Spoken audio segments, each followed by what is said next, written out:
একটি বিষয়কে নির্দিষ্ট করা হয়েছে আমাদের পক্ষ থেকে।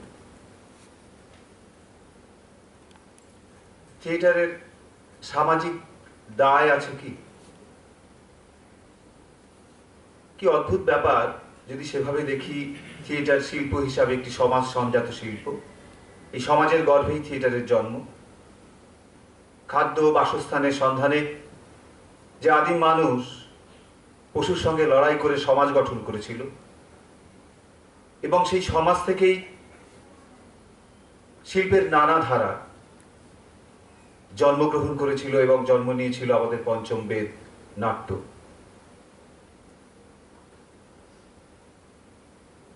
সেই নাট্যের কাছে এসে সেই নাট্যকে নিয়ে এমন সময়ের কাছে এসে আমরা দাঁড়িয়েছি যেখানে নূতন করে ভাবতে হচ্ছে যে থিয়েটারের সামাজিক দায় আছে কিনা।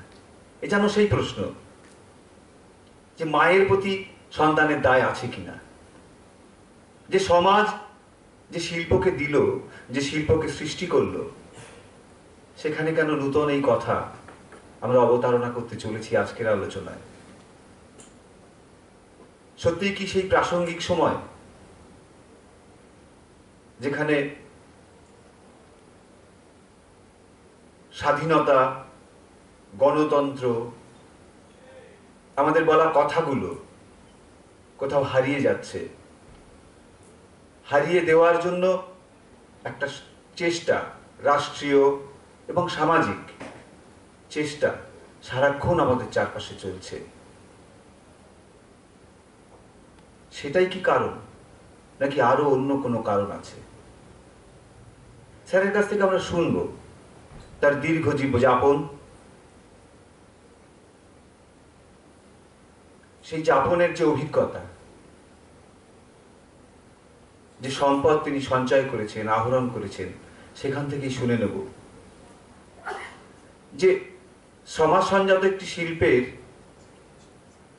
শিল্প হিসাবে থিয়েটারের সঙ্গে সমাজের সম্পর্ক কোথায়। আর এই দায় তো শুধু সম্পর্কযুক্ত মানুষের সঙ্গে মানুষেরই থাকে, সম্পর্কযুক্ত মানুষের সঙ্গেই জীবনে থাকে।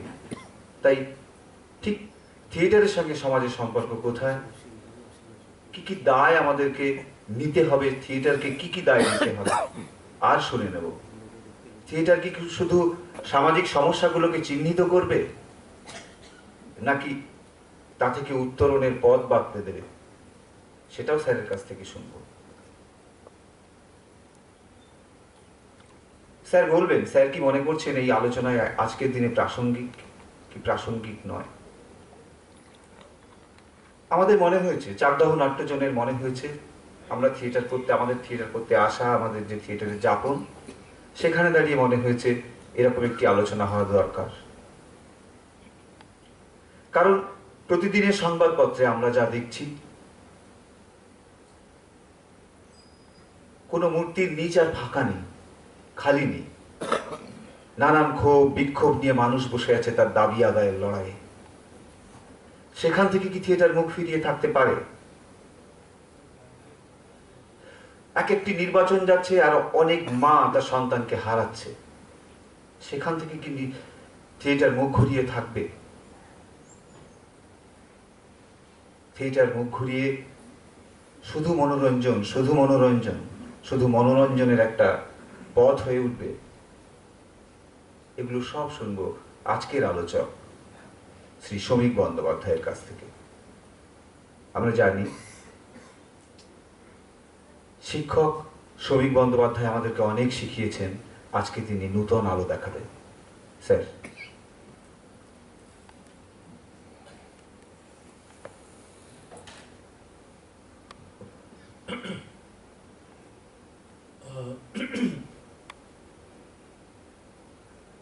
এরপরে একটা নাটক আছে, তাই আমি যথাসম্ভব সংক্ষেপে, আমি বলেছি ওদের যে মিনিট 40-এর মধ্যে আমার কথা শেষ করব।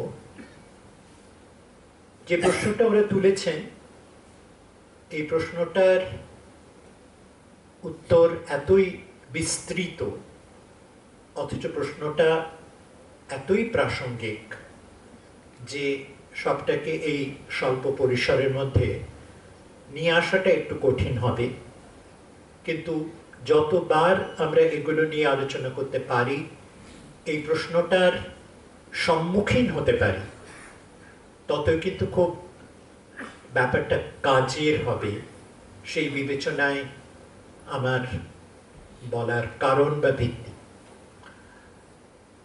বিশেষ করে প্রাসঙ্গিকতাটা একদিকে যেমন চাকদহ নাট্যজনকে যে গুরুতর বাধার সম্মুখে সম্প্রতি পড়তে হয়েছে, তার নির্মমতা, তার আমি বলবো অসভ্যতা, সেটা যেমন একটা কথা, তেমনি তার সঙ্গে আরো একটা কথা আমাকে বেশ কিছুদিন ধরে পীড়িত করছে, যে আমরা থিয়েটারের কি হচ্ছে, থিয়েটারের কি করণীয়, থিয়েটারে নতুন কোন পথে আমরা কাজ করতে পারি, নতুন পথে যাওয়ার সম্ভাবনা কোথায়, প্রয়োজন কোথায়, উপায় কোথায়, সেগুলো থেকে সরে গিয়ে কোথাও যখন আমরা বাংলা পেশাদার বা ব্যবসায়িক থিয়েটারের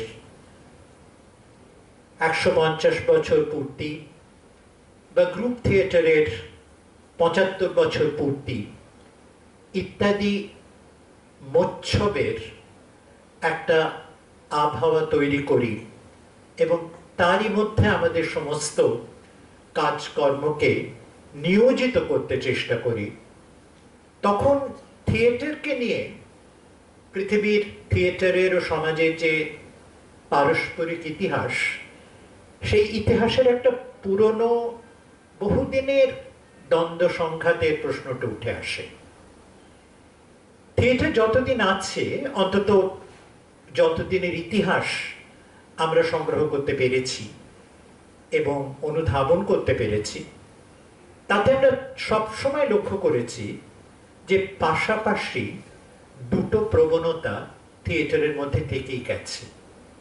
একদিকে মানুষের মধ্য থেকে, সমাজের মধ্য থেকে, সমাজের প্রয়োজনে এবং সমাজের সংহতির প্রয়োজনে, সমাজের একটা নিজস্ব কণ্ঠস্বর আয়ত্ত করার প্রয়োজনে এক রকমের থিয়েটার উঠে আসে। আর আরেক দিকে প্রতিষ্ঠান,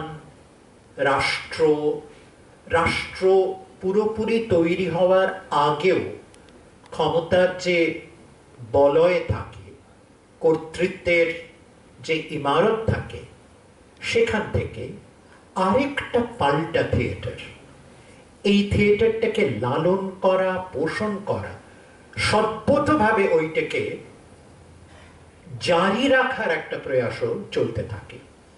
অর্থাৎ দুটো থিয়েটারের এই দ্বন্দ্ব বা বিরোধ, এটা থিয়েটারের আদিতম ইতিহাস থেকে রয়ে গেছে, যতদিনে থিয়েটারের আমরা পরিচয় পাই। যেমন আদিতম যে থিয়েটারের আমরা অনেকটা সাক্ষ্য প্রমাণ পাই গ্রিসের থিয়েটার, খ্রিস্টপূর্ব 5ম শতাব্দীর থিয়েটার। সেই থিয়েটারের পত্তনই হয়েছিল কিন্তু যখন প্রথম গ্রিসের একটা রাষ্ট্র, গ্রিস তখন অনেকগুলো নগর রাষ্ট্রের একটা সমাহার।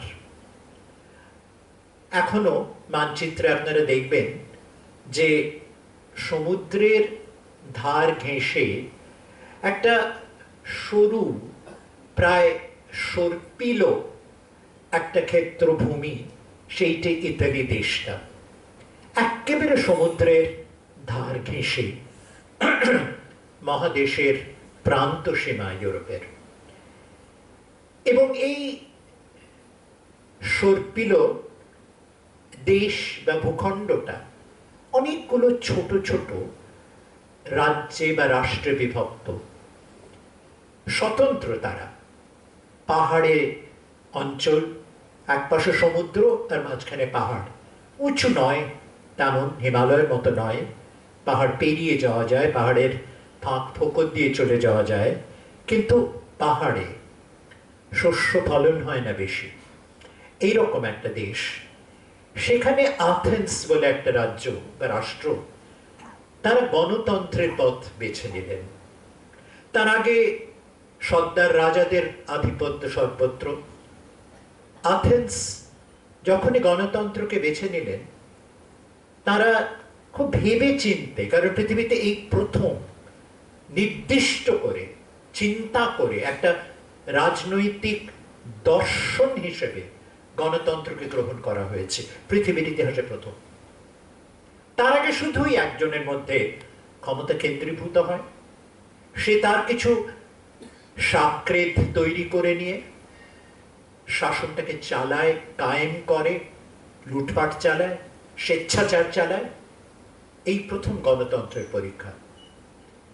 এবং গণতন্ত্র নিয়ে ভাবতে গিয়েই তারা স্থির করেন যে পুরো নাগরিক সমাজ তখনকার বিচারে ক্ষমা করতে হবে তাদের, সময়ের সীমাবদ্ধতা থাকে, সময়ের পশ্চাৎপদতা থাকে ইতিহাসে। নারী এবং কৃতদাসদের নাগরিক স্বীকৃতি ছিল না, বাকি সকলের আছে। তাই সেই বাকি সকল নাগরিক তারা যখনই কোনো ব্যাপারে সিদ্ধান্ত নেওয়ার, কোনো রাজ্য বা রাষ্ট্রীয় সিদ্ধান্ত নেওয়ার সময় আসবে, প্রয়োজন হবে, তখনই তারা সকলে একত্রিত হবেন, প্রতিনিধি নির্বাচন করে সংসদ তৈরি করে নয়। পুরো নাগরিক সমাজ, ছোট রাজ্য কত আর লোক সংখ্যা হবে যদি নারী এবং কৃতদাসদের বাদ দেওয়া হয়? 1000, 2, 3, 4, বড় জোর, তার বেশি নয়। তারা সকলে সমবেত হয়ে সিদ্ধান্ত নেবেন। এবং খুব গুরুত্বপূর্ণ যেটা তাদের বিচারে তারা স্থির করেছিলেন, যে কোনো সংসদ ভবনে নয়। যখনই আপনারা লক্ষ্য করেছেন যে শক্তির, রাজশক্তি বা রাষ্ট্রশক্তির একটা ক্ষমতার কেন্দ্র বা প্রতীকী একটা আবাস তৈরি করা হয়, সেটা কিন্তু জনগণের স্তর থেকে বেশ খানিকটা উঁচুতে। দিল্লিতে সংসদ ভবন রাজপথ থেকে অনেকটা উঁচুতে। দিল্লির পথ দিয়ে, এই নতুন সংসদ হওয়ার পরে অবশ্য দিল্লিতে যায়নি, কিন্তু তার আগে রাস্তা দিয়ে যেতে যেতে অনেকটা দূরে, বেশ কষ্ট করে উঠে যেতে হয়, দূর থেকে দেখা যায় আমাদের সংসদ ভবন। অর্থাৎ মানুষের থেকে দূরে, মানুষের থেকে উচ্চতায়, মানুষের শীর্ষে, জনসমাজের থেকে উঁচুতে তাকে একটা স্থান দেওয়া হয়, প্রতিষ্ঠা দেওয়া হয়, এবং সেই প্রতিষ্ঠা থেকেই তার প্রতিষ্ঠানত্ব, তার প্রাতিষ্ঠানিকতাটা নির্দিষ্ট হয়ে যায়, চিহ্নিত হয়ে যায়। জনসাধারণকে, জনসমাজকে বোঝানো যায়, দেখানো যায় ওখানে তোমাদের সরাসরি যাওয়ার কোনো অধিকার নেই। কেবলমাত্র তোমাদের নির্বাচিত প্রতিনিধিরা নানা বিধি নিষেধ, আইন কানুন তার পথ দিয়ে, তার কখনো কখনো তার সুড়ঙ্গ পথ দিয়েও ওইখানে পৌঁছবে, তোমাদের কথা তোমাদের হয়ে বলবে। এইটাকে কিন্তু খ্রিস্টপূর্ব 5ম শতাব্দীর আথেন্স শুরুতে অস্বীকার করেছিল, যেখানে সারা শহরের মানুষ রোজ সকালে তাদের সবজি পাতি, মাছ মাংস কিনতে আসে। সেই বাজার, একেবারে শহরের যেটা মূল বাজার, সেই বাজারে বসত এই গণতান্ত্রিক জনসংসদের অধিবেশন। অর্থাৎ প্রতিদিন যেখানে বাজারের কেনাকাটা হয়, যে বাজারের কেনাকাটার মধ্যে মানুষের বেঁচে থাকা, মানুষের প্রতিদিনের জীবন যাপন, জীবন ধারণ, সেইখানে আলোচনা হবে। কেউ কোনো উঁচু জায়গায় বসবেন না। কোনো একটা প্রসঙ্গ উঠলে তর্ক হবে, দুপক্ষ হয়ে যায়, দুপক্ষের প্রবক্তারা যুক্তি দেন, বাকিরা শোনেন জনসাধারণ, তারপরে হাত তুলে তাদের সায় সম্মতি জানান, রায় দেন।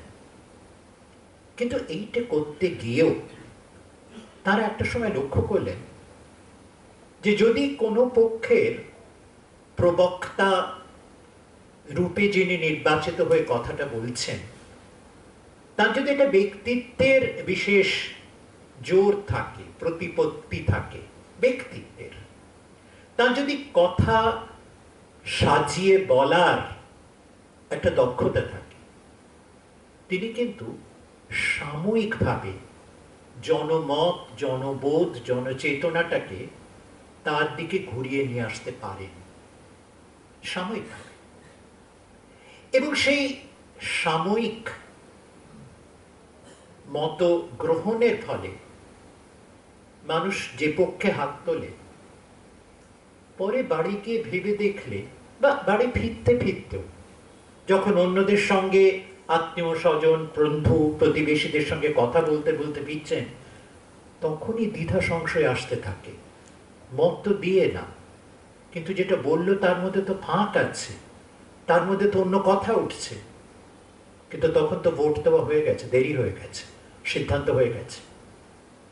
অর্থাৎ গণতন্ত্রের অতটা গণতান্ত্রিক একটা পদ্ধতির মধ্যেও দোষ আছে, ঢুকে আছে, বসে আছে, মানুষই দোষ। সেইটাকে প্রতিহত করার জন্য গণতন্ত্রের খাতিরে এই রাষ্ট্র থিয়েটারের পত্তন করে। এবং থিয়েটারে বছরে 2বার কি 3বার নাটকের সমারোহ হবে, 7 দিন 6 দিন এমনি সময় বিধি বেঁধে দিয়ে, তাতে রোজ সকাল থেকে সন্ধে পর্যন্ত নাটক অভিনীত হবে, শুধু নাটকের জন্য। 6টা দিন বা 7টা দিন শুধু নাটকের জন্য, ভোর থেকে রাত্রি পর্যন্ত। এবং সেইখানে যে জনসমাবেশ ঘটছে, সেই জনসমাবেশে কিন্তু কৃতদাসরাও আছেন, নারীরাও আছেন, এবং তাদের মধ্যে কোনো ব্যবধান নেই। আর আরেকটা কথা মনে রাখবেন যে যখনই এইরকম একটা নাট্যোৎসব বলে যদি নাট্য মেলাই হয়, সেইভাবে ভাবা হয়েছিল, পুরো পরিকল্পনাটাই সেইভাবে ভাবা হয়েছিল। খোলামেলা জায়গা, সারাদিন ধরে নাটক হবে, কেউ বাড়ি ফিরে যাবেন না। তার ফলে একটা নাটকের পরে যে সময়টা আসবে ফাঁকা সময়, ওই মেলা ঘিরে খাবার দাবারের দোকান, সেখানে দর্শকরা চলে যাবেন, খাবার নেবেন, সেখান থেকে কিনবেন, কথা বলবেন, ছোট ছোট জোট বেঁধে। সেখানে নানা মত উঠে আসবে। যে নাটকটা দেখলেন সেটা নিয়ে তারা চুলচেরা বিচার করবেন, তর্ক বিতর্ক করবেন। শুধু নাটক ভালো লাগা না লাগা নয়, শুধু শিল্প রুচির কথা নয়, তার বিষয়, তার তর্ক, সমস্ত কিছু নিয়ে। অর্থাৎ নাটকটা কিন্তু একটা জন আলোচনার জায়গায় চলে গেল। এবং এখানে কোনো ভোট দেওয়ার বাধ্যবাধকতা নেই, কেউ কোনো এক পক্ষকে জোরালো করার চেষ্টা করছে না, অবাধ কথা, অবাধ কথা। তার মধ্য দিয়ে একটা বোধ চেতনার প্রসার ঘটছে, ব্যাপ্তি ঘটছে। আর ওই নাটকের ঘটনা, নাটকের রাগ, দুঃখ, বেদনা, আবেগ, এইগুলোর সঙ্গে জড়িয়ে থাকছে কিন্তু ওই তত্ত্ব কথাগুলো, বিচারের কথাগুলো। বিচারের কথাগুলো শুধু তত্ত্ব হয়ে থাকছে না, অভিজ্ঞতার সঙ্গে জড়িয়ে গিয়ে থেকে যাচ্ছে, স্মৃতি গভীরে থেকে যাচ্ছে, মনের গভীরে থেকে যাচ্ছে।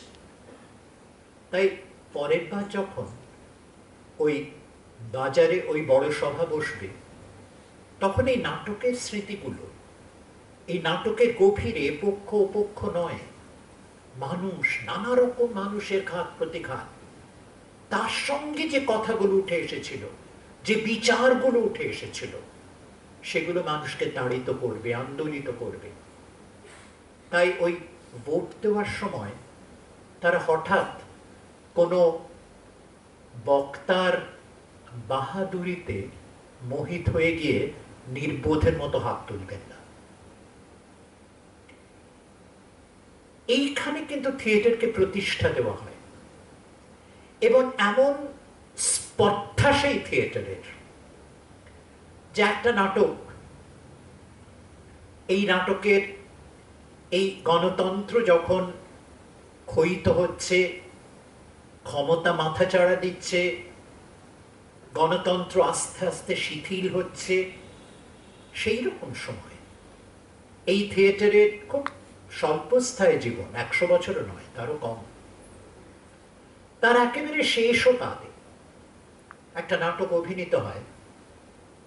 সেই নাটকের ঠিক 1 বছর আগে, যে বছর উৎসব হচ্ছে বা নাট্যমেলা হচ্ছে, তা ঠিক আগের বছর ওই আথেন্স রাজ্যের একেবারে সমুদ্র কূলবর্তী আর সমুদ্রের মধ্যে একটু দূরে মেলস বলে একটা ছোট্ট দ্বীপ।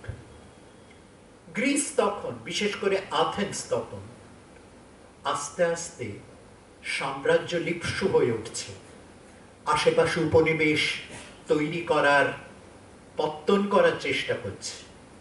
তার একটা প্রয়াস, মেলস দ্বীপ, দুর্বল ছোট্ট একটা দ্বীপ, সেটাকে আক্রমণ করে দখল করে ভয়ঙ্কর একটা যুদ্ধে। সেখানকার পুরুষদের হত্যা করা হয়, যারা বেঁচে থাকে তাদের কৃতদাস করে আথেন্সে নিয়ে আসা হয়, সেখানে নারীদের ধর্ষণ করা হয়, হত্যা করা হয়, ভয়ঙ্কর একটা হত্যা লীলা চলে। ঠিক 1 বছর পরে, ঠিক 1 বছর পরে ওই বার্ষিক নাট্যমেলায় ইউরিপিডাস একটা নাটক পরিবেশন করেন। গ্রিক পুরাণ থেকে আহৃত একটা বিষয়। আথেন্স থেকে এক সময় সমুদ্র পার হয়ে ট্রয় বলে একটা দ্বীপ দখল করা হয়েছিল এবং তারও ওপর ঠিক একই রকম অত্যাচার হয়েছিল। আর সেই ট্রয়ের নারীদের কেন্দ্র করে ইউরিপিডাস একটা নাটক লিখলেন, ট্রয়ের মেয়েরা। এবং সেই নাটকে মূল ভূখণ্ড থেকে এক দেশ, এক রাষ্ট্র, তারা প্রতিবেশী দ্বীপ আক্রমণ করে তাদের পুরুষদের হত্যা করে নারীদের লাঞ্ছনা করেছিল, তার কাহিনীকে তুলে ধরে। কতখানি দুঃসাহস যেমন সেই নাট্যকারের, ততখানি ক্ষমতা, ততখানি বিশ্বাস ওই জনসাধারণের, যারা এই নাটক দেখেন, এই নাটকের স্বাদ গ্রহণ করেন এবং এই নাটকের সঙ্গে তাড়িত হন। স্বভাবতই সাম্রাজ্যের ক্ষমতা, রাষ্ট্রের ক্ষমতা যত বলিয়ান হতে থাকে, থিয়েটারকে টুঁটি টিপে মারা হয়।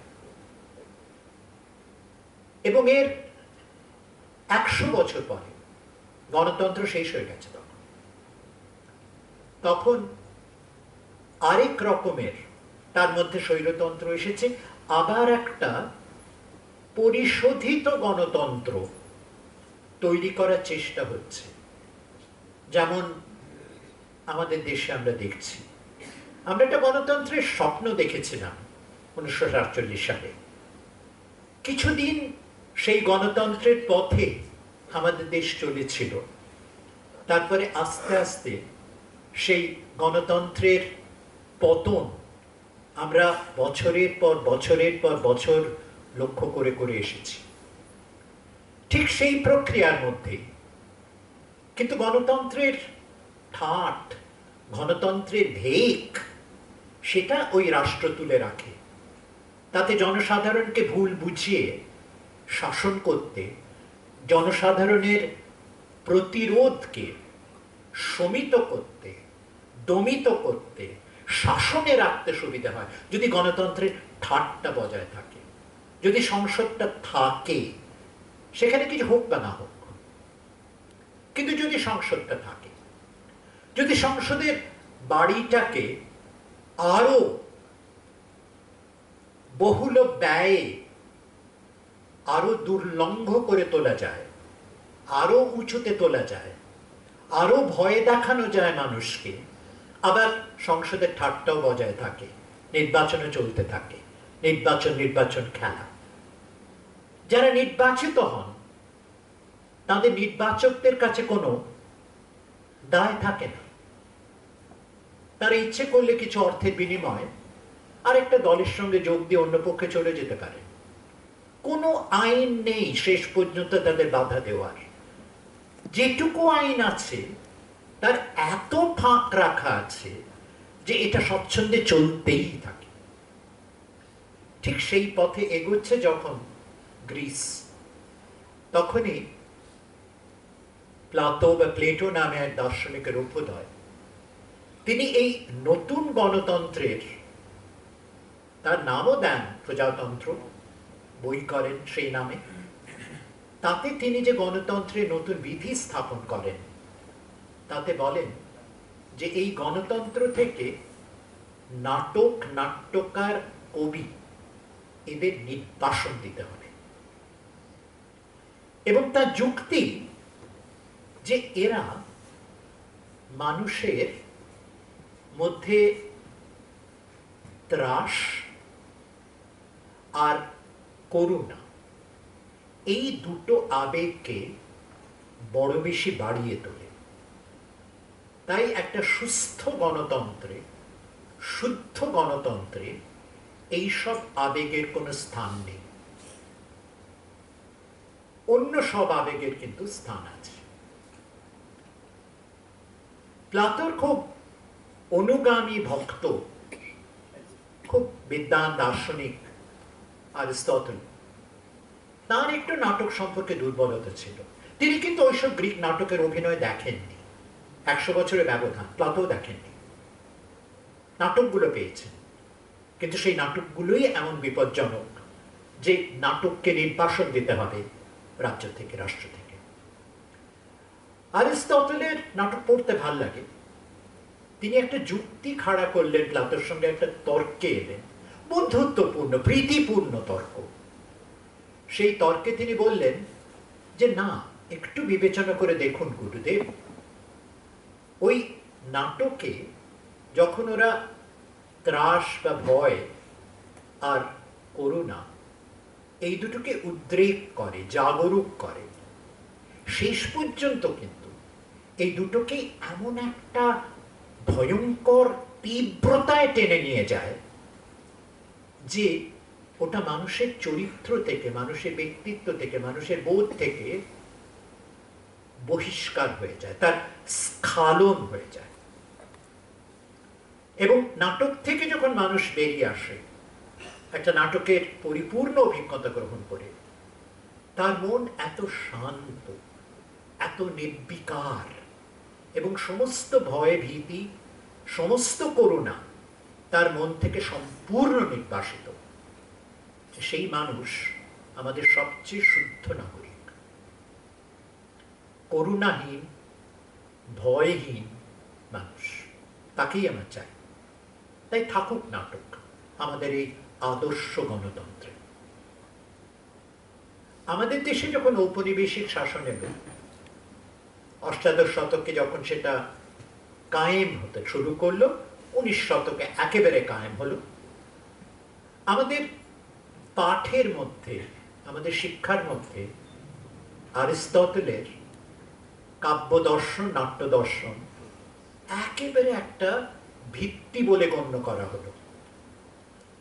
এবং এখানে কেউ কেউ হয়তো আছেন, অনেকে যারা কলেজ বিশ্ববিদ্যালয়ে নাট্য সাহিত্য পড়েছেন বা নাট্য বিভাগের ছাত্রছাত্রী, সবাই অ্যারিস্টটল পড়েছেন।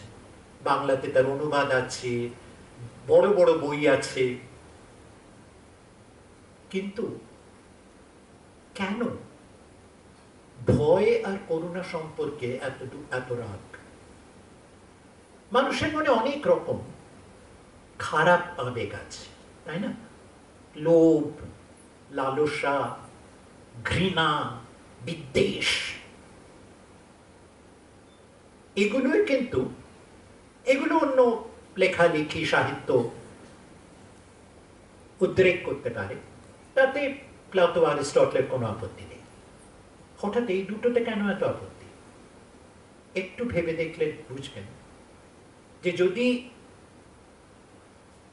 যুদ্ধে যেতে হয়, যুদ্ধের পক্ষে সবচেয়ে মারাত্মক রিপু হচ্ছে ভয় আর করুণা।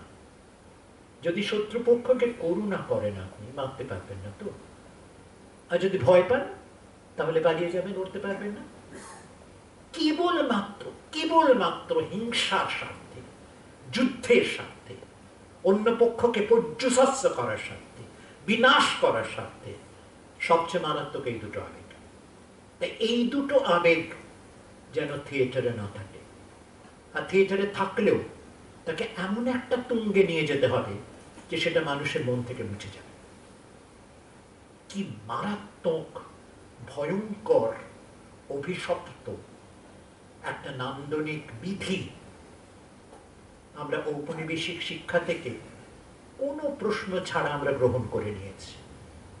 এখনো নাট্য বিচার চলে কলেজে, বিশ্ববিদ্যালয়ে, অ্যারিস্টটলের বিধান মেনে। থিয়েটারকে সম্পূর্ণ বিপথচালিত করা হয়েছিল ওই বিধি দিয়ে। মানুষের জীবন থেকে, মানুষের প্রতিদিনকার লড়াই থেকে থিয়েটারকে সরিয়ে দেওয়া হয়েছিল। সেইটাকেই আদর্শ বলে ধরা হয়েছিল থিয়েটার। একটা দিকে এই থিয়েটারের দর্শনটা যেরকম একদিকে দানা বেঁধেছে, প্রাতিষ্ঠানিক হয়ে উঠেছে শিক্ষা ব্যবস্থার মধ্য দিয়ে, বিশ্ববিদ্যালয়ের মধ্য দিয়ে, সমস্ত কিছুর মধ্য দিয়ে, আরেকটা দিকে আমাদের দেশে, যেটা আমি থিয়েটারের দুটো ক্ষেত্রের কথা বলছিলাম, একটা এই ক্ষেত্র, সেটাকে একভাবে দখল করে নিল শাসক শ্রেণী, কর্তৃত্বশালী শ্রেণী। আরেকদিকে তারা একটা থিয়েটার আনবার চেষ্টা করলো যেটা খুব সীমিত জনের মধ্যে বাঁধা থাকবে। রাজসভার থিয়েটার, রাজসভার প্রমোদের থিয়েটার, লুটপাট করে মানুষের সম্পদ ছিনিয়ে এনে যে ক্ষমতা আমরা তৈরি করেছি, সেই ক্ষমতাটাকে আরেকটু ভালোভাবে উপভোগ করার জন্য, আমোদ করার জন্য থিয়েটার। আমাদের তথাকথিত ভারতীয় ধ্রুপদী থিয়েটার কিন্তু তাই। এবং সেই জন্য আমরা লক্ষ্য করলাম যে আমাদের দেশেও গণতন্ত্রের পরীক্ষায় যখন জটিল থেকে জটিলতর হচ্ছে, যখন ক্ষমতা গণতন্ত্রকে আস্তে আস্তে পিষে মারছে, যেটুকু খোলা হাওয়া এসেছিল জানলাগুলো বন্ধ করে দেওয়া হচ্ছে এক এক করে। ওই 2 বছর 3 বছরের জরুরি অবস্থা ওটা কিছুই নয়। জরুরি অবস্থাকে স্থায়ী করা, আরো চারিয়ে দেওয়া, শুধু কয়েকটা আইনের কয়েকটা বিশেষ নিষেধাজ্ঞা নয়, সমস্ত কিছুতে নিষেধের ভ্রুকুটি শুধু নয়, তার হ্রাস টেনে ধরা, সেই প্রক্রিয়া যখন শুরু হতে লাগলো, তখন থিয়েটারের ওপরেও দুভাবে এই চাপটা এলো। একদিকে থিয়েটারটাকে খুব কম সংখ্যক মানুষের মধ্যে সীমিত করা যাক, থিয়েটারকে এমন ব্যয়বহুল, এমন জমকালো করে তোলা যাক যাতে সাধারণ মানুষ টিকিট কেটে আসতেই পারবেন না। কেবলমাত্র একটা শ্রেণী, ওই পুরনো রাজসভার দৌবারিকদের সমাজের মতনই একটা আলাদা নাট্য সমাজ তৈরি হবে। বাবু কলকাতাতেও, শ্যামবাজারেও কিন্তু তাই তৈরি হয়েছিল, সেই চেষ্টাই ছিল। গণতন্ত্র পূর্ববর্তী আমলে, গণতন্ত্র পরবর্তী আমলেও সেই দিকে থিয়েটার যেতে লাগলো। আরেক দিকে ঠিক জরুরি অবস্থা ঘোষণার অল্প কিছুদিন আগে থেকে রাষ্ট্র তখন তার বিষদন্ত আরো সানাচ্ছে। তার ছবিটা আমরা দেখলাম জরুরি অবস্থায়। তার কয়েক বছর আগে থেকে লোকনাট্যকে আধুনিক থিয়েটারের মধ্যে আত্মীকরণ করা হোক, এই জন্য অনেক সরকারি টাকা খরচ করা হতে লাগলো। লোকনাট্য কিন্তু লোকনাট্যেরই সম্পদ। লোকসাধারণ তাদের নাটকের মধ্যে দিয়ে তাদের নিজেদের অভিজ্ঞতা বোধ তারা প্রকাশ করেন তাদের সমাজের জন্য। যদি শহরের লোকে তার প্রতি কোনো আকর্ষণ থাকে বা কোনো অনুরাগ থাকে, তাদের দায় একটু কষ্ট করে ওইখানে গিয়ে ওই নাটকগুলো দেখা। ওইগুলো ভাড়া করে কলকাতার মঞ্চে সাজিয়ে পরিবেশন করাটা লোকনাট্যের কাজ নয়। লোকনাট্যের একটা নিজস্ব পরিবেশ আছে, নিজস্ব মেজাজ আছে, নিজস্ব দর্শক সাধারণ আছে।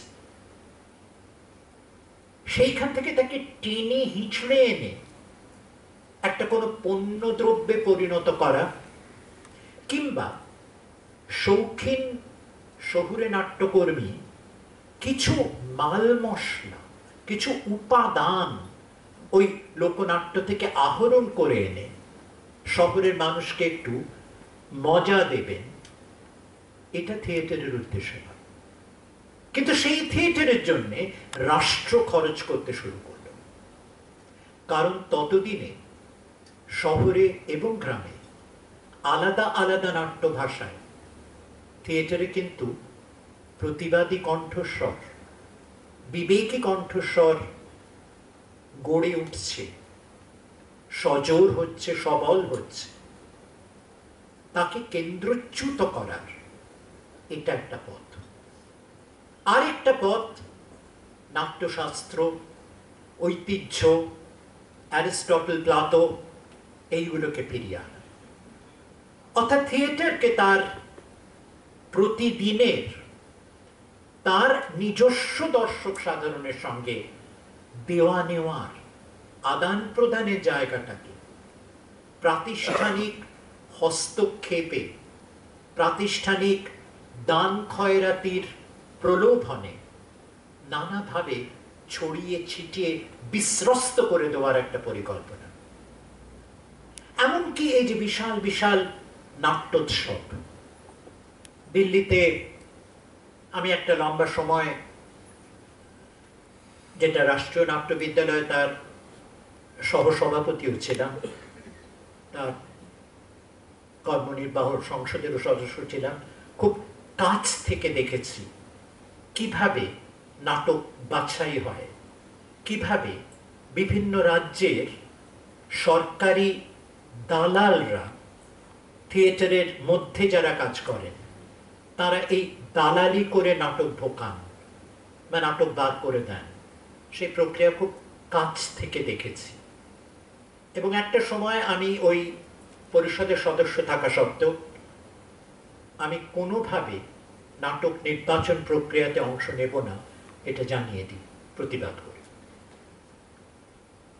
কিন্তু এই অবস্থায় আসবার আগেও, অন্তত প্রথমবারের জরুরি অবস্থার পরেও একটা সময় এসেছিল ৮০ দশকের শেষের দিকে, ৯০ দশকের শুরুতে, যখন এই ঘাত প্রতিঘাতগুলো একটু সরানো গেছিল। এবং কোথাও, আমি এটা জোর করেই বলবো, কাছ থেকে দেখেছি বলেই বলবো, যে জরুরি অবস্থা কেটে যাবার পরে শাসক শ্রেণীর মধ্যে একটা লজ্জা এসেছিল যে এটা ঠিক হয়নি। সারা পৃথিবীর নিন্দা, ধিক্কার, দেশের মানুষের ধিক্কার, নির্বাচনে তার প্রতিফলন, এই সমস্ত কিছু কিন্তু তার পরবর্তী সরকারকে অনেকটা ভাবিত করেছিল, তাড়িত করেছিল। তার একটা উদাহরণ দিই। ১৯৮৯ সালে আমি তখন সঙ্গীত নাটক একাডেমির কেন্দ্রীয় পরিষদের সদস্য। 1989 সাল জওহরলাল নেহেরুর জন্মশতবর্ষ। সঙ্গীত নাটক একাডেমির সভাপতি তখন আমাদের প্রয়াত বন্ধু, নাট্যকার, খুব জঙ্গি প্রগতিশীল মানুষ গিরিশ কানাড। গিরিশেরই ভাবনা ছিল যে নেহেরু স্মৃতিতে, নেহেরু শতবর্ষে একটা জাতীয় নাট্য সমারোহ হোক।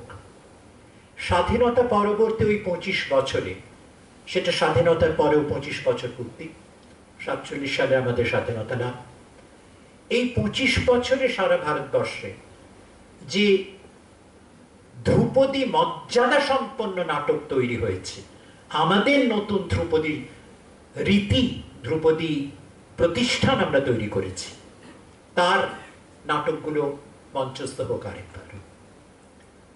সেই পরিচালক, সেই নাট্যকারদের তুলে আনা হোক। সেই নাটকগুলো প্রায় মাইল ফলক স্বরূপ নাটক, সেইগুলোর নতুন প্রযোজনা হোক। সেই নিয়ে একটা 15 দিনের উৎসব দিল্লিতে পরিকল্পিত হয়। শম্ভুবাবুর তখন নিজের দলের সঙ্গে সম্পর্ক নেই। শম্ভুবাবুর পক্ষে, তাকে আমন্ত্রণ জানানো হয়েছিল, তার পক্ষে যোগ দেওয়া সম্ভব ছিল না। তিনি বলেন, আমার দল নেই, আমি আমার কোনো পুরোনো নাটক নতুন করে করতে পারবো না। বাদল বাবু বলেন যে আমি প্রসেনিয়াম মঞ্চে, আমার প্রসেনিয়াম মঞ্চের জন্য লেখা নাটক আমি করতে দেব না। তার ফলে বাদল বাবুও বাদ পড়েন। দেখা গেল হাবিব তানভি ছিলেন, রতন ধিয়ম ছিলেন, বিজয় মেহতা ছিলেন, পানিক্কর ছিলেন, ভারতের সবচেয়ে বড় জীবিত পরিচালকেরা সকলেই ছিলেন। নাট্যকারদের মধ্যে মোহন রাকেশের নাটক ছিল, মোহিতের নাটক ছিল। নবান্ন অভিনীত হয়েছিল একটা বিশেষ গুরুত্ব দিয়ে, কুমার রায়ের পরিচালনায় বহুরূপী করেছিল এই উৎসবের অঙ্গরূপে। কিন্তু দেখা গেল যে প্রবীণতম পরিচালক যাদের নির্বাচিত করা হলো, তিনি উৎপল দত্ত। এবং উৎপলদাকে যখন জিজ্ঞেস করা হলো তিনি কি নাটক করতে চান, খুব ঠান্ডা মাথায়, আর উৎপলদার, আমি বলবো যে এই উদ্ধৃতি চিহ্নের মধ্যে শয়তানি বুদ্ধির তুলনা হয় না। উৎপলদা বললেন, আমি কল্লোল করব, যে কল্লোলে সরাসরি নেহেরু এবং সর্দার প্যাটেলের নাম করে বলা আছে যে এরা নৌবিদ্রোহীদের প্রতি বিশ্বাসঘাতকতা করে বিদ্রোহকে নষ্ট করেছিলেন। নাটকে বলা আছে সেটা। উনি বললেন উনি কল্লোল করবেন। আমরা সানন্দে সেটা গ্রহণ করলাম। সরকারি আমলারা অত খোঁজ খবর রাখেন না দিল্লিতে যে নাটকে কি আছে। প্রস্তুতি চলছে উৎসবে, কিন্তু ওরা ওদের তদন্ত করে জানতে পারেন কল্লোলে কি আছে। গিরিশ কানাডকে সরকার থেকে জানানো হয় যে আপনি উৎপলবাবুকে অনুরোধ করুন যাতে উনি কল্লোল না করে অন্য কোনো নাটক করেন। গিরিশি ফোন করে আমাদের জানান, ওর বন্ধুর স্বরূপ আমরা যারা যে কজন ছিলাম তখনকার পরিষদে সঙ্গীত নাটক একাডেমির, যে আমার উপর যদি আরো চাপ দেওয়া হয় আমি তাহলে সঙ্গীত নাটক একাডেমির সভাপতির পদ থেকে পদত্যাগ করব ঘোষণা করে, আর তোমরাও যদি আমার সহযোগী হয়ে পদত্যাগ করো তাহলে ব্যাপারটা অনেক জোর পাবে। আমরা সঙ্গে সঙ্গে সম্মতি জানাই। সরকার খানিকটা চাপ দেন, কিন্তু তারপরে চাপ দেননি। অর্থাৎ তখনও আমি বলবো যে ওই জরুরি অবস্থার লজ্জাটা তাদের তাড়িত করেছিল, তারপরে তারা হস্তক্ষেপ করেননি। এবং গিরিশ ওই ভূমিকা নিয়েছিলেন বলেই কিন্তু কল্লোল দিয়ে ওই উৎসব উদ্বোধিত হয়েছিল। এটা ঘটেছিল কিন্তু 1990 সালে, বেশি দিন পুরনো কথা নয়। আজকে এটা ভাবাই যায় না, এটা সম্ভব নয়। এবং কোনো একাডেমির সভাপতি ওই ভূমিকা গ্রহণ করবেন না। আপনাদের কারো কারো মনে থাকতে পারে এই অল্প কয়েক বছর আগে, 7-8 বছর আগে গিরিশের প্রয়াণ হয়েছে। তখনই এই ফ্যাসিবাদী উন্মত্ততা শুরু হয়ে গেছে আমাদের দেশে। আপনাদের মনে থাকবে যে গিরিশ তখন হৃদরোগে আক্রান্ত, নাকে যন্ত্র লাগিয়ে রাস্তায় বসে ছবি বেরিয়েছিল কাগজে, হাতে পোস্টার, আমি আরবান নকশাল। এই ভূমিকা কিন্তু আমাদের থিয়েটার ক্রমাগত পালন করে গেছে, এই প্রতিবাদী ভূমিকা।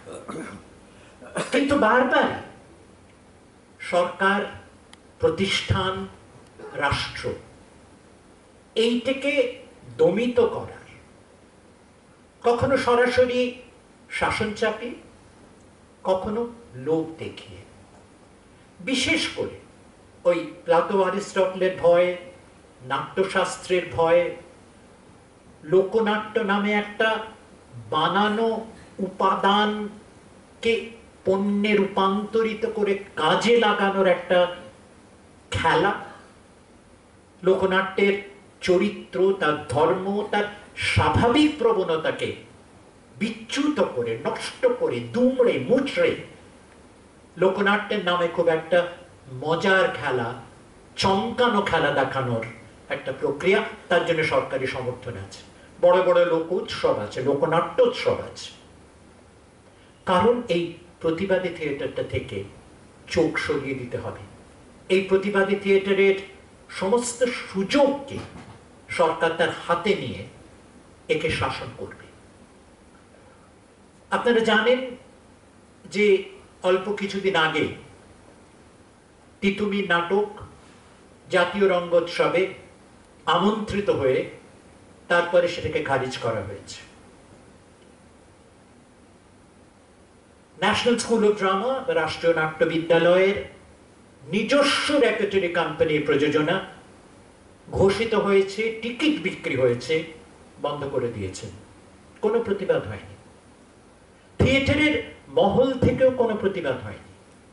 কারণ থিয়েটারের মহলে কোথাও ওই দাদন দেওয়া, টাকা দেওয়া, নানাভাবে তার একটা ব্যবস্থা আছে, এবং সেটা রাষ্ট্র এমনভাবে নিয়ন্ত্রণ করে যে অন্যরকম একটা ভয়, অন্যরকম একটা সংশয়, অন্যরকম একটা আত্মসতর্কতায় থিয়েটার তার নীতি থেকে বিচ্যুত হয়, থিয়েটার গোলামে পরিণত হয়, রাষ্ট্রের দাসত্বে নিজেকে নিমজ্জিত করে। সেটার এত দৃষ্টান্ত আমরা চারিদিকে দেখছি।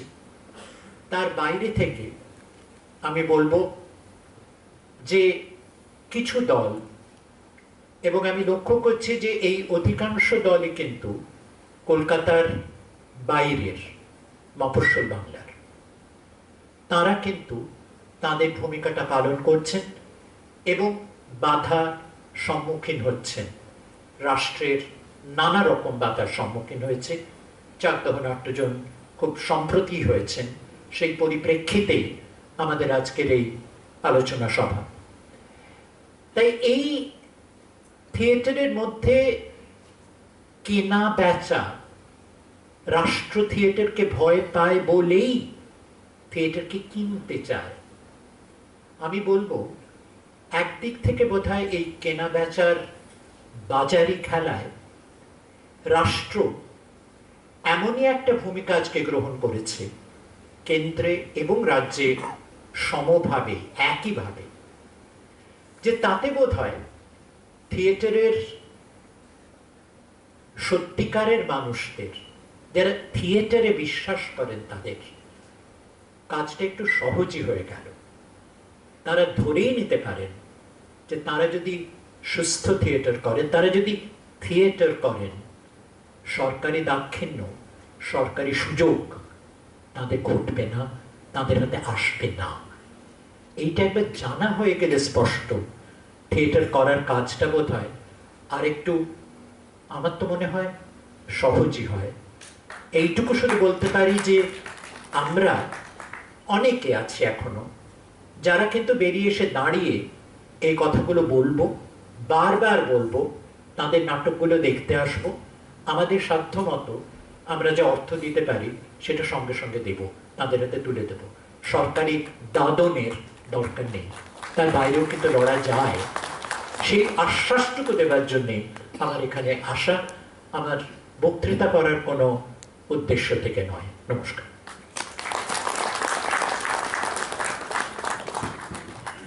ধন্যবাদ।